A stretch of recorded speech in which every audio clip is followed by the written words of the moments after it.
Pour procéder à la désinfection, j'ai besoin d'un masque, de gants, d'une combinaison jetable et des surchaussures.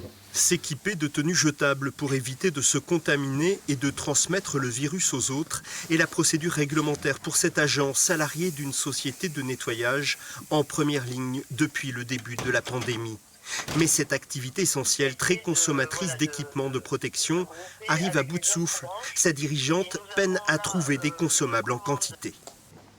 Son stock se vide chaque jour un peu plus et ce n'est pas près de s'arranger. Aujourd'hui, on ne trouve plus de gants, on trouve difficilement des bobines papier.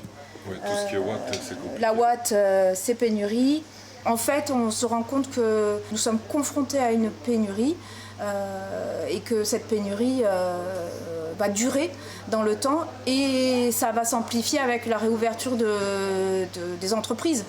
Ici, sur la plateforme de stockage du CHU de Toulouse, le problème est le même, mais à une toute autre échelle. Chaque semaine, les agents hospitaliers ont besoin de 250 000 masques chirurgicaux et de 50 000 blouses. Les fournisseurs habituels ont été réquisitionnés par l'État. Du coup, chaque hôpital doit se reconstituer un réseau à l'autre bout du monde. On a eu beaucoup de propositions d'aide au début. Certaines propositions étaient des propositions malhonnêtes. Quand vous envoyez 300 000 € à l'étranger sur un compte chinois sans aucune garantie, il y a un risque. Donc on a dû s'asseoir sur des professionnels plutôt français qu'on a cherchés et qui nous accompagnent dans cette démarche. Le CHU de Toulouse a 20 jours de stock sur les masques, mais aujourd'hui les fortes tensions se font sentir sur certains médicaments et sur les filtres pour respirateurs.